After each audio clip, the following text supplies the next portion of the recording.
Sambahayan ng ating kapatid na Guillermo. Doon sa ating pong pinag-aaralan, maganda na po yung pagtatalakay simula noong linggo.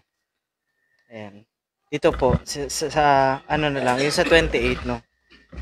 Sabi, at sinabi niya sa kanila, isang kaaway ang gumawa nito at sinabi sa kanya ng mga alipin, ibig mo baga kami ngay magseparoon at ang mga yayo pagtipunin. Datapwat sinabi niya, huwag baka sa pagtitipon ninyo ang ng mga pangsirang damo ay inyong mabunot, pati ng trigo. No? So, hindi kagad hinahatulan na narinig ko kanina yung sa Ecclesiastes na hindi hinahatulan yung bawat gawang masama, kundi hinahayaan para kasi sabi dun sa nabanggit nga na lalo pa silang gumagawa ng mabuti. Sa ibang pagkakasulat kasi sa Apokalipsis, may pagkakabanggit doon. Sabi dito sa 22:11, ang liko ay magpapakaliko pa, at ang marumi ay magpapakarumi pa, at ang matuwid ay magpapakatuwid pa, at ang banal ay magpapakabanal pa. So makikita natin yung bagay na ito na kaya pala ganun. Bukod hindi lang yung gumagawa ng masama kaya siya hindi binubunot tapos nagpapakaligaya pa siya sa paggawa ng masama. Ganon din pala yung hinahanap dun sa mga nagbubunga ng mabuti. Sabi, magpapakabuti pa siya. Magpapakalinis pa siya, magpapakabanal pa siya. Kasi kapag inisip po natin mga kapatid, ano ba ang nagiging bunga ng paggawa ng mabuti? Oh. Pagka inisip natin to dun sa binabasa natin, kapag gumagawa ka ng mabuti, nagbubunga yon ng mas marami pang paggawa ng mabuti.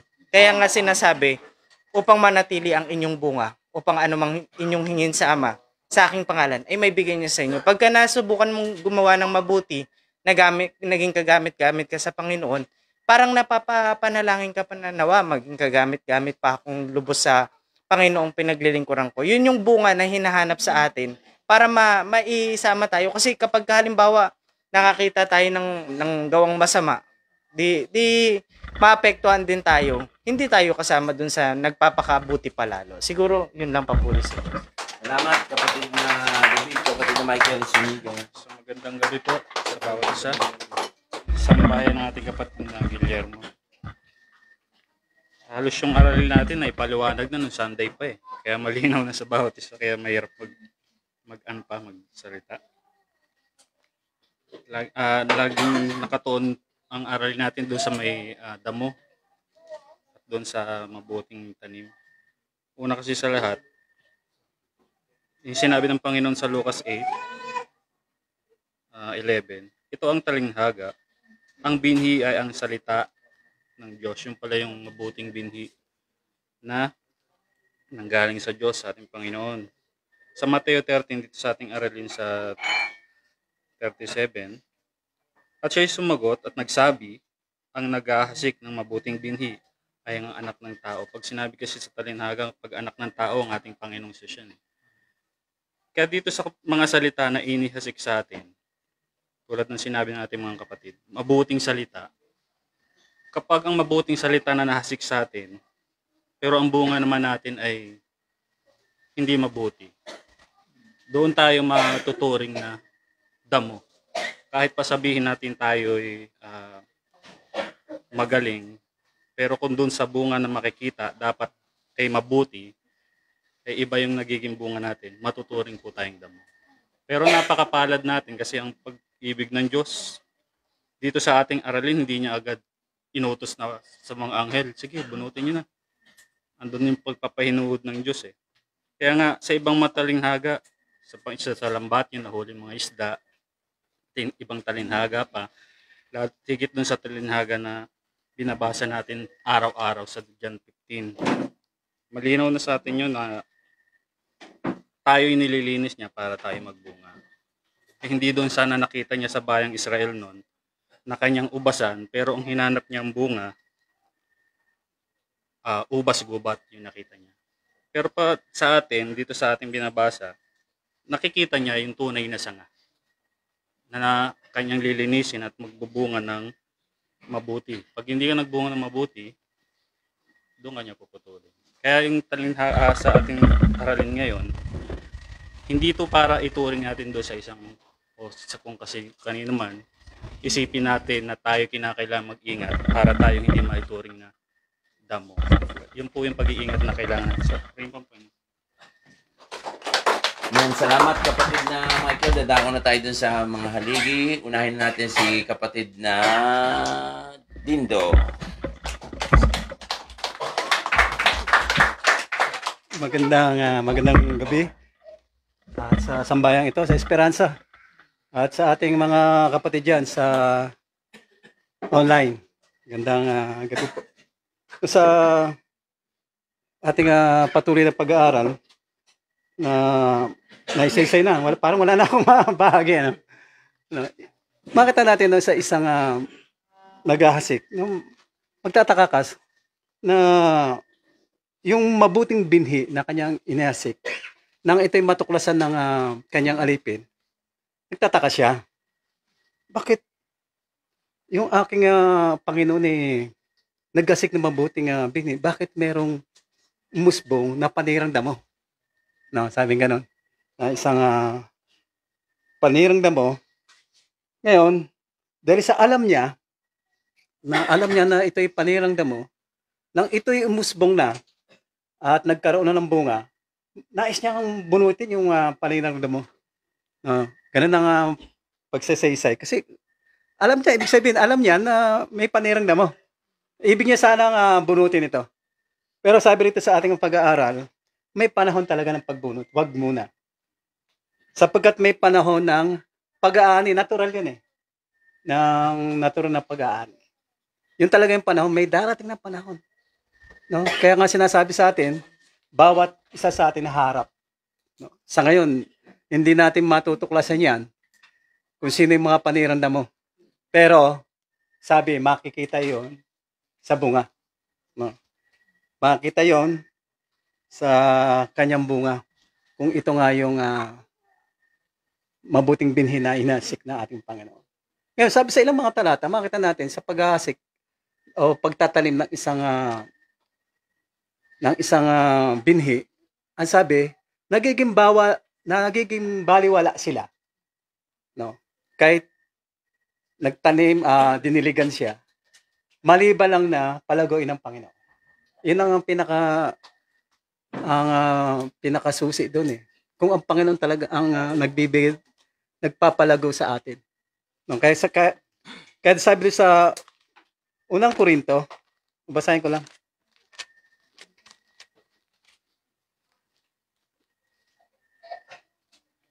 Sa 3:8, unang Korinto, verse 3:8. Ngayon, ang nagtatanim at ang nagdidilig ay isa. Ngunit, ang bawat isa ay tatanggap na kanyang sariling kagantihan ayon sa kanyang sariling pagpapagal. No, kailangan makita yung pagpapagal ng bawat isa upang makitaan kasi kailangan yun para makitaan tayo ng isang mabuting bunga. No, kinakailangan nang meron ng pagtitiis kailangan makita yun Ngayon kung parang easy lang tayo, hindi natin makakamit yung mabuting bunga no? Baka tayo na inaakala natin na tayo yung kaharian, yung anak ng kaharian, yung pala doon tayo sa kadiliman. Yung pala tayo yung panirang damo. Tandaan natin, titipunin sa pag-ani, titipunin yung mabuting bunga, titipunin yung panirang damo. Hindi sila pwede magsama sa panahon ngayon. Talagang itatapon yung panirang damo. Wag sana tayo, wag na tayo yung panirang damo. Tayo yung magkakamit ng buhay. Kasi nga tama yung mga sinabi ng Panginoon ng mga kapatid kanina. Yung pagsasalaysay, yung panirang damo kasi, kaya yung pag-usbong ng isang mabuting binhi o yung palay, minsan sila yung gumagawa, napupuluputan, totoo yun No, minsan sila yung pumupulupot dun sa mabuting bunga dun sa isang tanim May pagkakataon na napupulutan, may mga wild na na panirang damo. Pumupulupot talaga yan. Yun lang po, magandang gabi po rin ng Panginoon. Salamat kapatid na Dindo. Sinat si kapatid na Guillermo.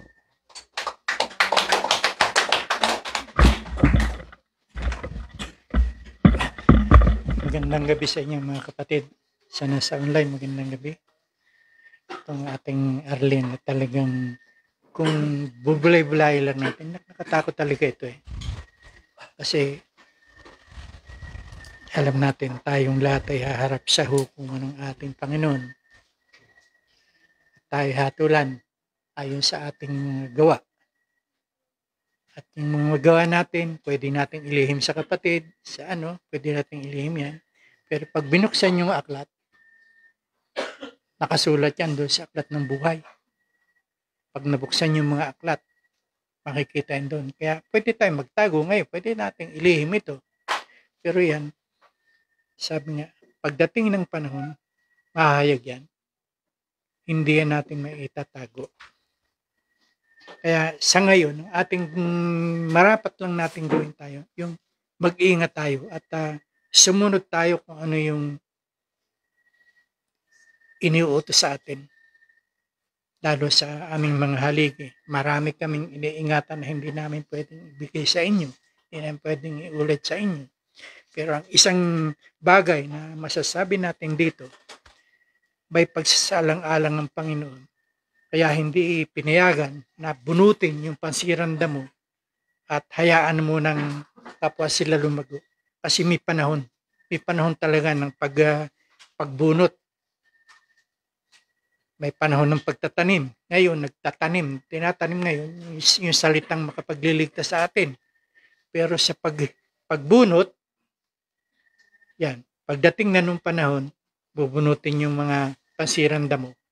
Bibigisin yan at yan, ihagis sa apoy at mga susunod. Huwag naman sana kahit isa sa atin. Kasi bagaman sinabi na nandito sa kapisanan, talagang merong kaya siguro ibinaba ito para makapag-ingat tayo. Kasi sa mga babae ko narinig yun na sinasabi na nandito sa kapisanan yung maaaring pansiranda mo. Kung ating doon sa nagpupuri din sa Panginoon, naghahayag din ng pananampalataya, pero iba yung motibo. Kaya mag-ingat tayo, kaya ang bilin ng mag-ingat. Kasi pag hindi tayo nag-ingat, baka tayo masilo. Dumating sa atin yung nagaya ng silo. Yung mga bagay na kinakatakutan natin. Kaya sa atin lang dito, kinakailangan kung ano yung sa atin, kung ano yung iniuutos sa atin, lalo na sa mga kinakailangan maging tapat tayo doon sa iniuutos sa atin. Sabi nga sa 1 Corinto chapter 4, kinakailangan sa mga pinagkakatiwalaan ng salita ng Diyos, maging tapat. Maging tapat tayo doon sa kung ano yung sinasabi. Kaya sabi sa amin, sabi sa misis ko, kung ang bilin sa atin ganun, sundin. Kaya nga, yun ang pinakamagagawa natin Dahil sabi nga, yung pagsunod natin yun sa kautusan, lalo na doon sa ng Espiritu, napakabigat yan. Pag yan ang sinuway natin, iyang mga paalaala ng Espiritu, pag yan ang ating sinuway, mayroon tayong kalalagyan talaga dyan. Kasi ang inihahayag ng Espiritu, galing yan sa Ama. Galing yan doon sa itaas. Hindi yan sa kanilang sarili. Kaya napakabigat. Pag hindi natin sinunod yan, yung mga inaano sa atin ng banal na Espiritu, pag hindi natin sinunod yan, mabigat. Sabi nga, baka akala na nakatayo pa tayo, yung pala tayo kabilang na rin sa pansirang damo. Kasi mahirap mong distinguish yan nagbukid ako. Sa tingin mo, parehong-pareho Parehong-pareho. Titingnan mo. Kaya mo lang madidistinguish yan pag nagbunga na. Iba yung bunga ng pansirang damo at iba yung bunga ng talagang tunay na trigo. Doon lang. Pero sa appearance niyan, pwede ka talagang maligaw. Ganoon din sa aral. Sa aral ngayon, mga nangangaral ngayon, akala mo talagang yun na. Ako, nung unang akala ko yung born again, iyan na talaga eh. Pero bandang huli, nakita ko talaga maraming sablay. Maraming doon sa mga bunga nila. At siguro hanggang doon lahat, tumayo si kapatid na David. Tayo, medyo. Kapatid na Guillermo, kapatid na Froilan, it's your time.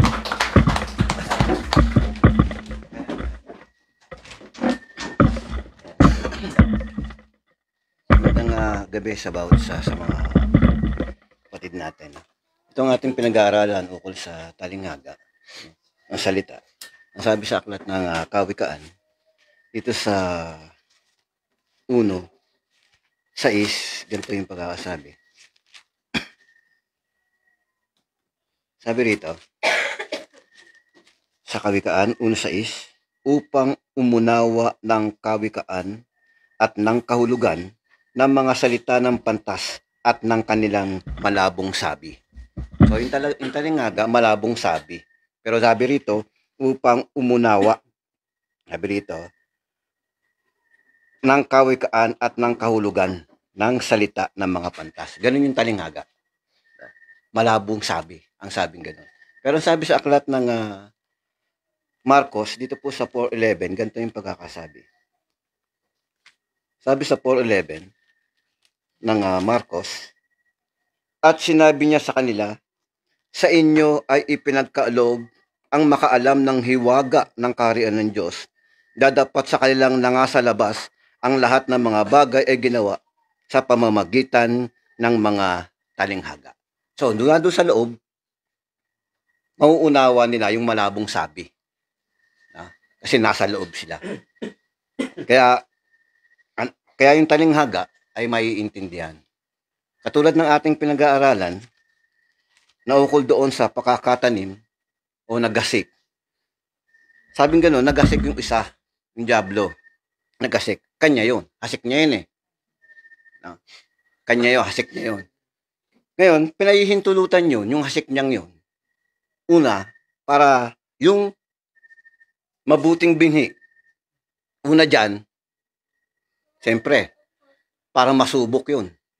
Yung mabuting binhi. Kaya kasama sa pananampalataya yung pagtitiis eh. Kasi ang realidad talaga, halo-halo ka dyan. Matuwid ka man na nandyan, marami, nasa iisa tayong mundo. Iisang mundo lang yung ating ginagalawan. Kaya marami dyan ang pwede kang dalhin. No? Para maging katulad nila na masama. Ganun yun. Kaya pagsubok din sa iyo yun. Yung ganun pangyayari. Ngayon, papansinin po natin, kapag ikaw ay pagtanim ng Ama para magkaroon ng katiyakan, ang sabi ron sa 60:21 ng Isaias, ganito yung pagkakasabi, ang iyong bayan naman ay magiging matuwid ng lahat. Sila ay magmamana ng lupain magpakailanman. Ang sanga ng aking pananim, ang gawa ng aking mga kamay upang ako'y luwalatiin. Pagtanim, gawa ng kamay ng Diyos yun. Sabing ganon, na ang layunin, sabi rito, pagtanim ka ng Diyos, upang ikaw ay magbigay ng kaluwalhatian. Isa yun sa magiging tiyak na ikaw ay tanim ng Ama, nagdudulot ka ng kaluwalhatian sa Diyos kasi tanim ka niya eh. Gawa ka ng kanyang kamay. Ngayon, paanong paraan? Hahanapin mo ngayon yun. Ano yung paraan? Para mapatunayang kasama ka doon sa gawa ng kamay ng Diyos. Tinanim ka niya. Paanong paraan? Sabi rito, para ikaw ay magbigay ng kaluwalhatian doon sa nagtanim sa'yo. Sabi ng ating Panginoong Kristo sa 17:4, niluwalhati kita sa lupa pagkaganap ko ng gawa na ipinapagawa mo sa akin. So may batayan. Makikita mo kaagad na nakatayo ka kung nadudulutan mo ng kaluwalhatian ng Diyos. Sa paanong paraan?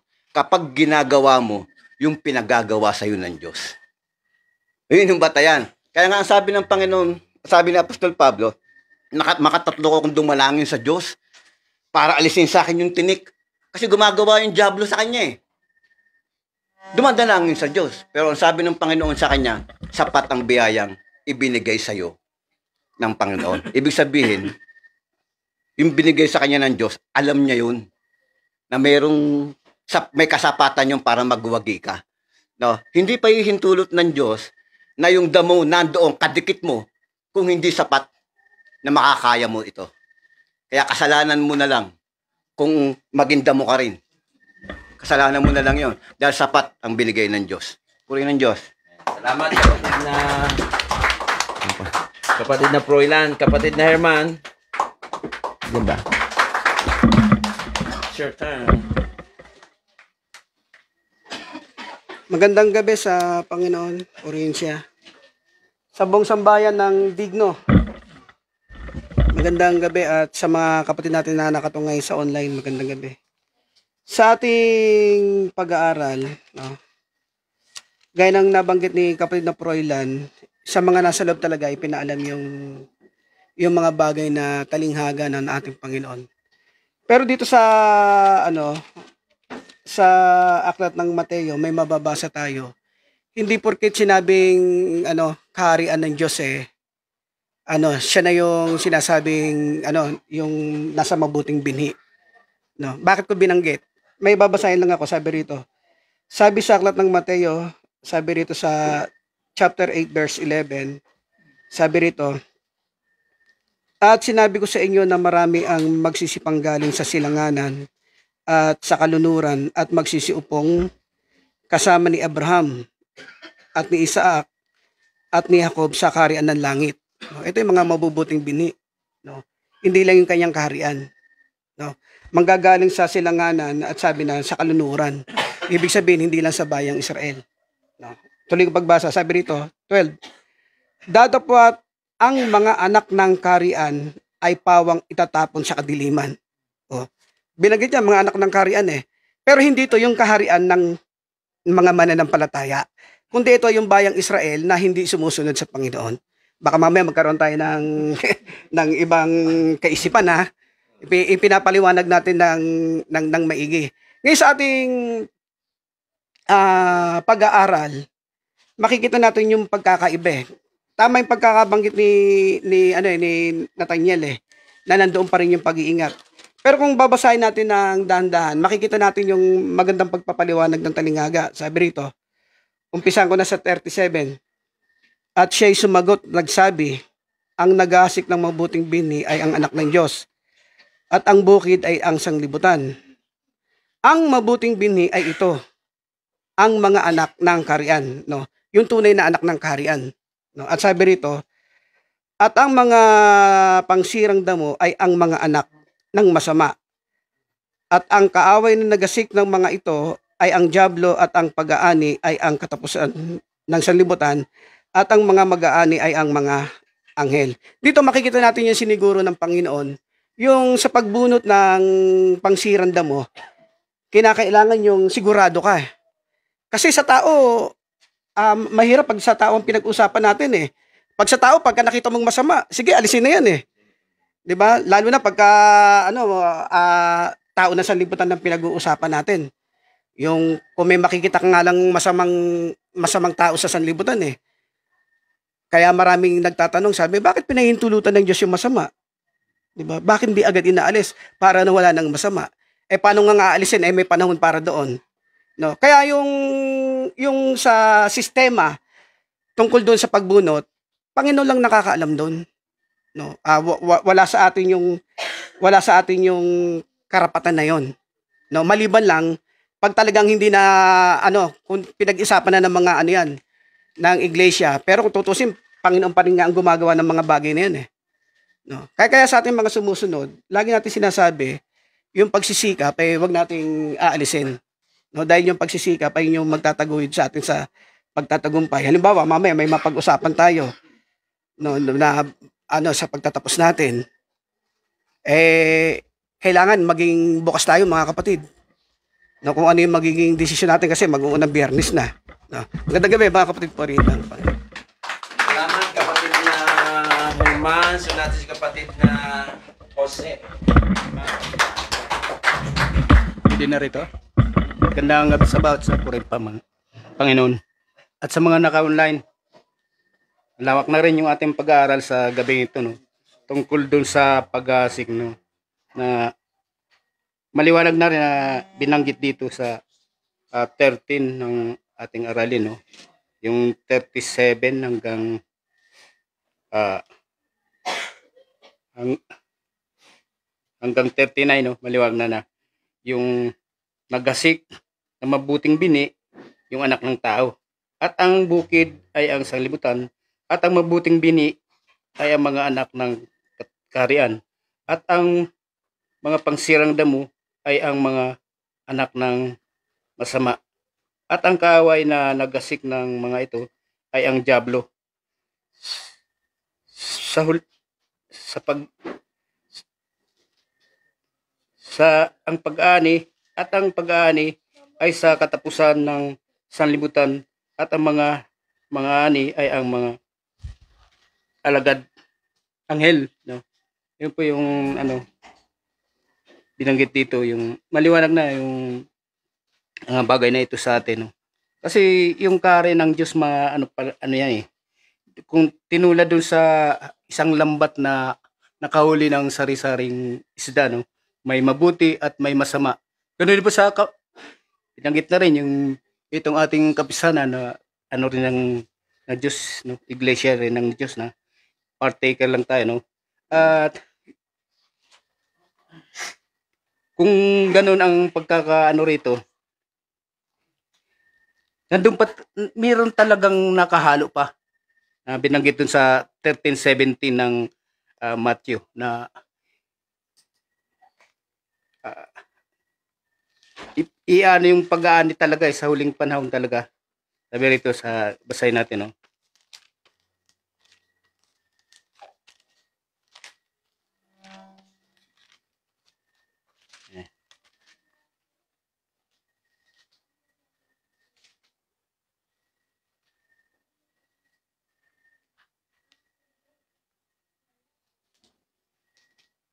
Thirteen, 47.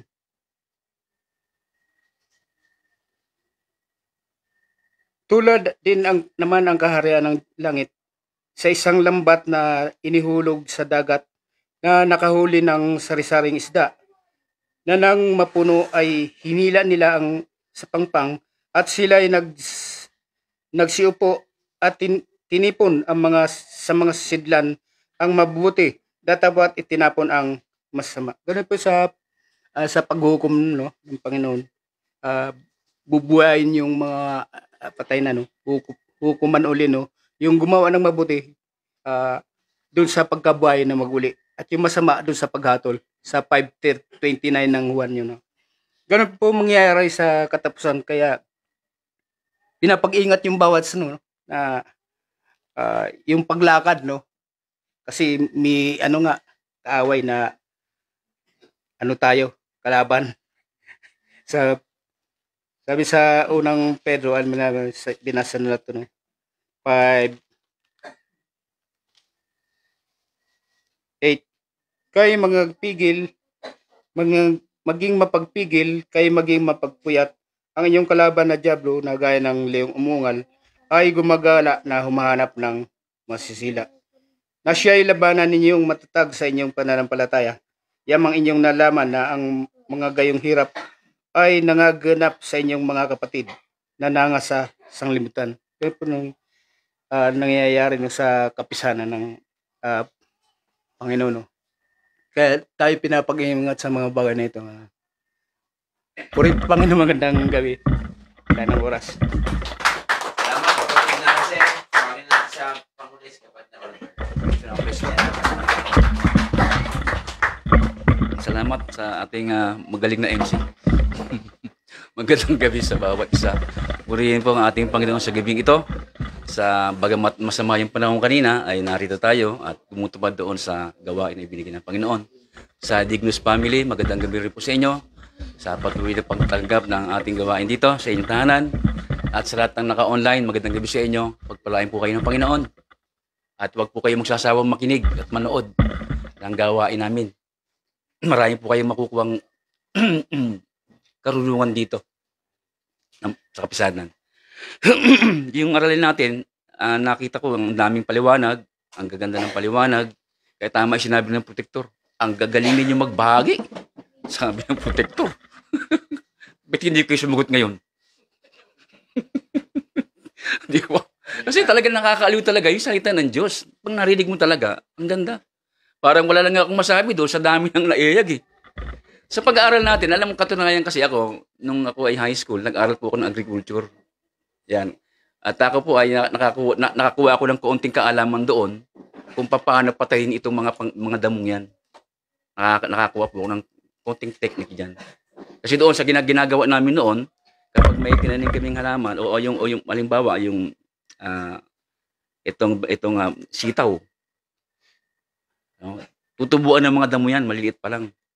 Ang gagawin namin, kukuha kami ng mga tuyong damo, kaya bagong aning damo, mga tuyo, patutuyuin namin, itatapal namin yun doon sa mga damong tumutubong maliliit at talagang hindi sila makausbong talaga, namamatay sila. Hindi sila makalago. The reason why, kung bakit kaya nga tinawag ng pangsirang damo, ito talaga yung sumisira doon sa tunay o yung ito'y trigo o ito'y palay. Sila talaga yung sumisira. Kasi sila, base sa pag-aaral ko noon, na ano ko noon, sila yung malakas sumipsip na umano ng nutrients ng lupa. Talo nila yung talagang halaman, yung tinanim. Malakas sila. Kaya mabilis silang lumago. Yan ang isang sa mga katangian yan. Kaya yan, ginagawa yan, dapat alisin talaga yan para makausbong ng maganda yung tinanim mo.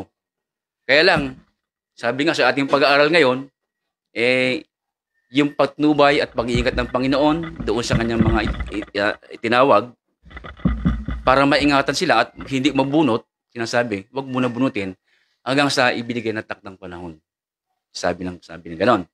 Yan sa atin, ang natin, sabi doon sa pag-aaral natin na yung puno, ano sabi doon? Basahin ko nga pong konti. Yung puno na sambahayan, di ba? Basahin ko lang po, ulitin ko lang po yung Sa 26, tatapat ng sumibol, ay hindi, 27, di ba? At ang mga alipin ng puno ng sambayan, nagsiparaon at nangagsabi sa kanya, Ginoo, hindi ba naghasik ka ng mabuting bini sa iyong bukid? Saan kaya nanggaling mula ang mga pangsirang damo? Ito yung tanong. Tinatanong ng kanyang mga alipin kasi nagtataka sila. Iniisip nila, ang mabuting bini itinanim ng ating Panginoon. Bakit nagsanggaling itong mga pangsirang damo? Yung ang liwanag na salita ng ating Panginoon, sabi rito, na sinasabi, mayroong kaaway na gumawa nito. So mapapansin natin, ito palang pangsirang damong ito pala ay pasok ng kaaway. Ibig sabihin, hindi ito tinanim ng Panginoon, hindi ito ipinasok ng Panginoon, ang nagpasok nito mismo kaaway. Kaya nga, ang layunin nito, manira. No? Sirain yung pananampalataya mo. Ganun yung ganito eh. Sirain ang kapisanan.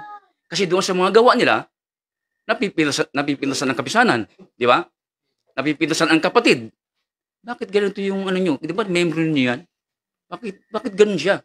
Di ba? So, ang purpose niya, hindi para maitaguyod o maluwalhati ang ating Panginoon. Kundi ang gawa niya, para sirain yung iglesia. Yun ang sugo, yun ang pinapasok. Kasi, isa yan sa mga, sabi nga sa Galatia, di ba? Sabi ni Apostol Pablo dito doon sa 2:4, at yaoy dahil sa mga hindi tunay na kapatid na pinasok ng lihim. Pero talagang ganun eh. Kaya nga sugo ng kaaway, tanim ng kaaway. Di ba? Sabi dito, na nagsipasok ng lihim upang tiktikan ang aming kalayaan, nataglay namin kay Kristo, Jesus, upang kami ay ilagay nila sa pagkaalipin. Ibig nila, yung mga panirang damong yun, nag-alipinin. Gusto nilang tayo, talian nila. Tayo sumunod sa gusto nila. Ganun yun eh. At napakarami niyan ngayon mga kapatid. Sinasabi dito ni Apostol Pedro sa chapter 2, 2:1. Ngunit may nagsilitaw din naman sa bayan ng mga bulaang propeta na gaya naman sa inyo ay magkakaroon ng mga bulaang guro na mga papasok sa lihim ng mga makakapahamak na mga hidwang pananampalataya. Di ba? Meron eh. Meron talaga eh. Mismo nagtuturo pa, mismo mga nag-ano pa. May ginagamit sila. Di ba? Meron niya ngayon eh. Ginagamit yung mga aliporo sila para hindi malawalhati ang Diyos. Kasi ang masakit kasi nito mga kapatid, dahil sa gawa nitong mga taong ito, pati yung tunay talaga nadadamay. Di ba ganun eh? Ganun yung gawain nila. Kahit tayo, meron tayong mabuting layunin na ipahayag natin yung salita ng Diyos nang walang bawas at walang dagdag para maligtas ang tao. Pero dahil sa gawa ng mga taong ito, di ba, nasisira yung plano ng Diyos. Napapagsalitaan ng hindi maganda yung Kristiyano.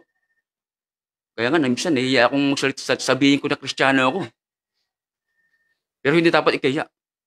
Kung totoo na Kristiyano ka at lumalakad ka ng katotohanan, hindi mo dapat ikaya. Dapat magpuri ka sa Diyos. Ang dapat mahiya, yung mga hindi totoo, yung nagpapakunwari na Kristiyano. Sila ang dapat mahiya. Pero pag ikaw ay Kristiyano totoo na lumalakad sa katuwiran ng Panginoon, magala ka. Magala ka. Diba? Sapagkat sinasabi nga, nasa atin ang Panginoon. Tutuloy ko lang po, no?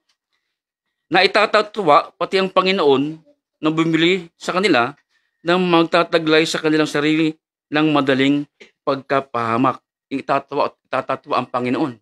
Meron ba dito? Ang dami nito eh. Marami ito. Sa mga iglesia, hindi lang natin napapansin. Dahil hindi napapansin dahil ang gagaling magsalita. Hindi mo na mapapansin. Pero doon sa gawa nila, kitang-kita yung pagtatwa doon sa ating Panginoon. Kasi ginagawa nilang yung laman, yung pinaiiral nila eh. Katuloy sila sabi ni Judas, di ba?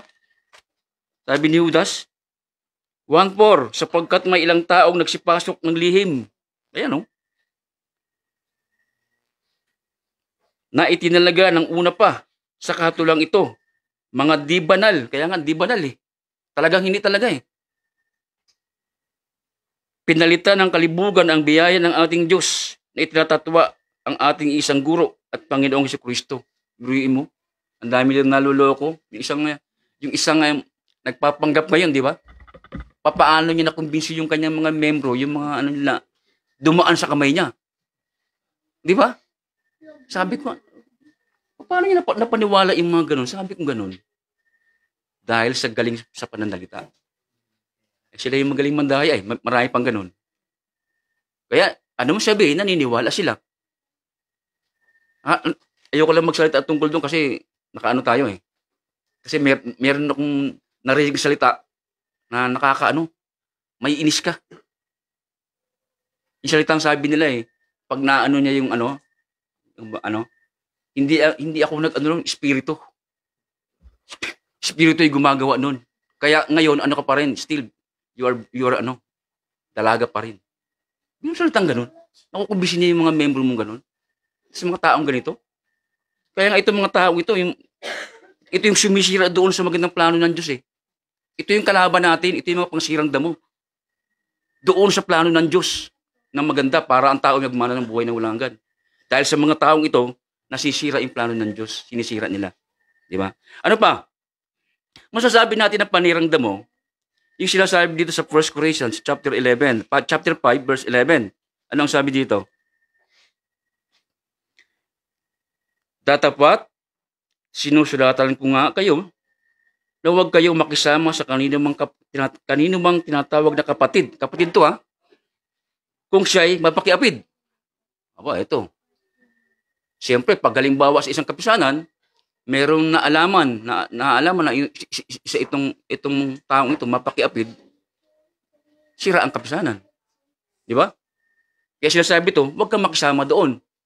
Sa ipa, masakim, mananamba sa Diyos-Diyosan, mapagtungayaw, manglalasing, manglulupig, sa gayoy huwag man lamang kayong makisalo. Kasi bakit? Madadamay tayo doon. Sa ganun. Kaya ito, hindi natin napapansin, ito yung mga pangsirang damo na masabi natin. Sila yung sumisira doon sa kapisanan. Ngayon, kung pag-aaralan natin yung natin, mga kapatid, doon sa pagtalinaga ngayon, naunawaan niyo ba yung talinaga? Di ba naunawaan natin? Di ba? Swerte natin dahil nasa loob tayo eh. Ano? Kasi sa mga alagad, ganun din ang ginawa ng ating Panginoong Hesus eh. 13, ano ba yan? Ano ba sinabi ng ano ba yan?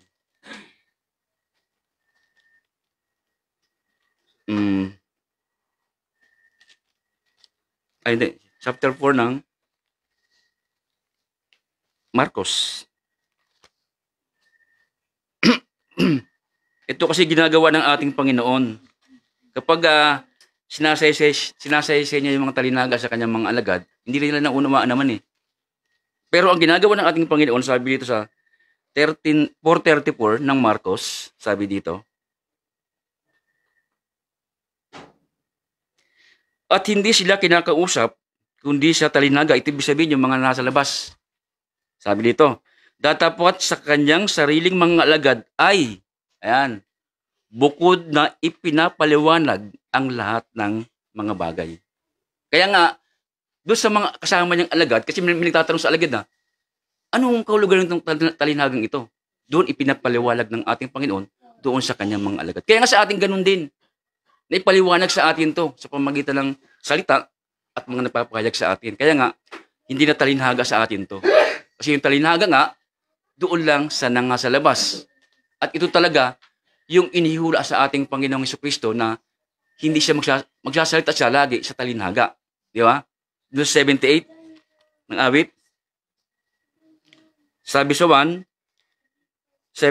awit, makinig kayo, ubayan ko, sa aking kautusan, ikiling ninyo ang inyong mga pakinig sa mga salita ng aking bibig. Aking bubukin ang aking bibig sa isang talinhaga. Ako'y magsasalita ng mga malabong sabi ng una. Ayan. Hula talaga sa ating Panginoong Jesucristo yan na magsasalita siya ng talinhaga. Kaya nga yung mga Hudyo, takang-taka sa kanya eh. Parang sinasabi, sa sinabi mo, ano guro, pati kami tinatamaan niya na. Sabi ganun. Kasi nararamdaman nila yung talinaga, yung salitang malalim, tumatama sa kanila. Kaya gano'n po nangyayari. Ayan. Ano pa pwede natin maano dyan? Dito sa Galacia, sabi dito, tingnan lang natin yung mga bagay na masasabi natin na nakakasira. Sabi dito.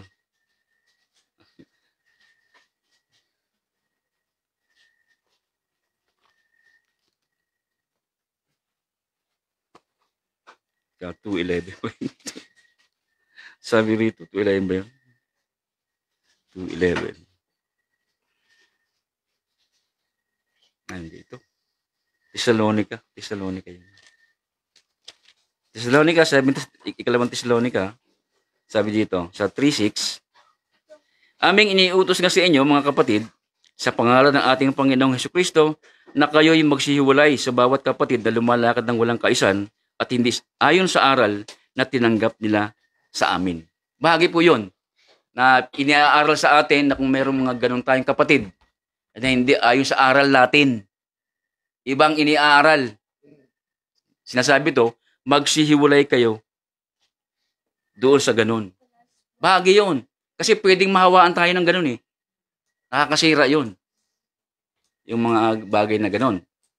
Kaya sa atin, sa pag-aaral natin itong tungkol sa talinhagang ito, mga kapatid, tungkol doon sa pangsiram mo at tungkol sa trigo, maliwanag na po yung pagsasaysay kanina eh.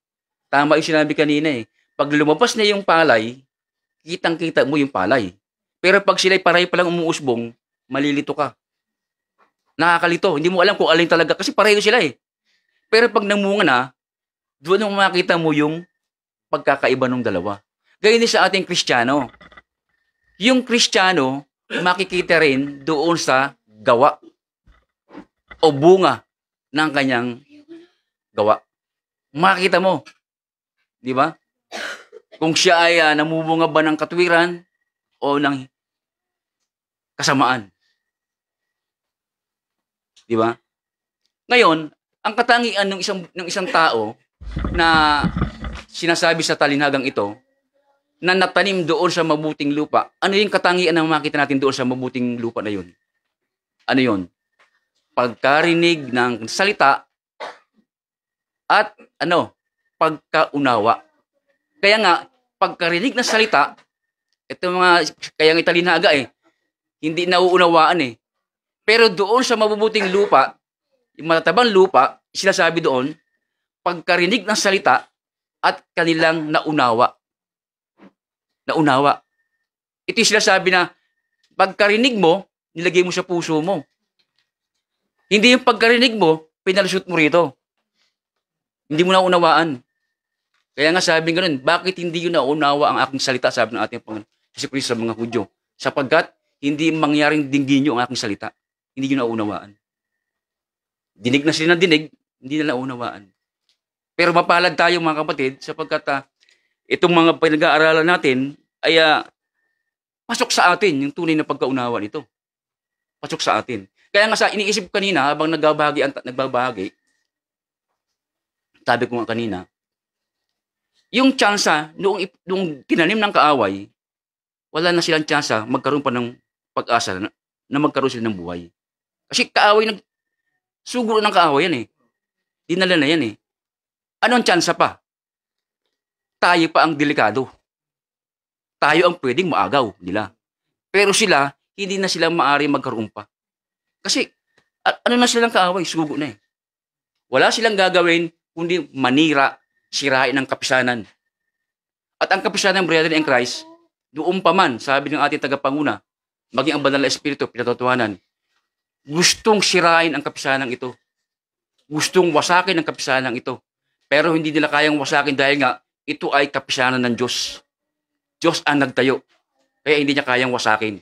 So kung sino may nagpaplano ng wasakin ito, siya ang mawawasak.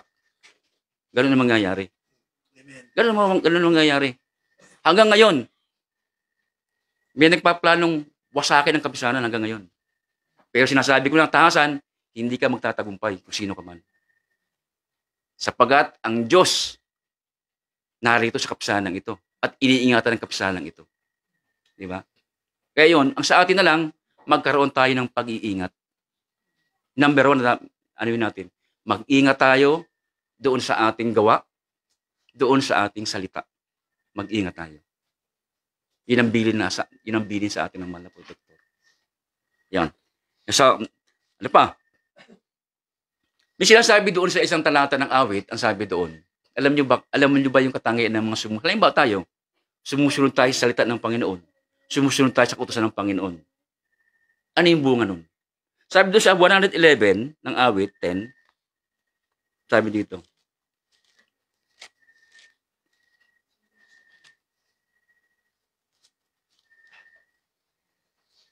$11 ba yung mali?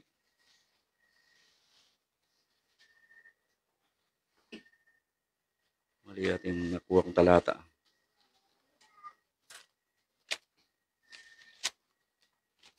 $110. Hindi ito. Yung sinasabi po doon, hindi ito. Na-misplace ako doon sa talata po. Ang sinasabi po doon sa talatang yon, siyang nakikinig ng kautusan ay may, ano ba? Sabi po doon, i-ano ko lang po, no?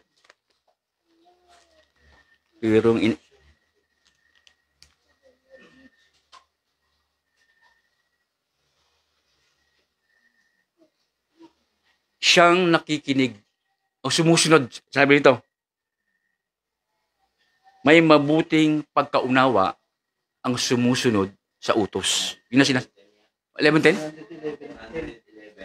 10? Ba't iba sa akin? Baka nabubulag yata ako, ha? Ha? Nakita ko naman 11:10, parang iba yung lumabas, Sabi ko, ba't iba lumabas dito? Oo. Tama. Ang pagkatakot sa Panginoon ay pasimula ng karunungan, may mabuting pagkaunawa ang lahat ng nagsusunod sa kanyang mga utos. Kaya nga, yung mayroong mabuting pagkaunawa, sino daw? Yung lahat ng sumusunod sa utos ng Panginoon. Kaya nga, pag tayo sumusunod sa utos ng Panginoon, nauunawaan natin yung salita niya. Di ba? Hindi pinapalabas na natin yung salita. Hindi ganun. nauunawaan natin. Kasi bakit? Tayo ay sumusunod. Kaya yung katangian ng sumusunod talaga, totoo yung mga kapatid eh. Pag sumusunod ka sa Panginoon, may mabuting bagay na mangyayari sa'yo. Ganun lang naman ang ibig sabihin nun. Di ba? Time na muna. Iyan ako nakikita. Muna natin putulin yung ating pagbabagi ni Kapatid Oliver para din sa may katanungan based po dun sa ating aralin. Sino yung may katanungan dyan?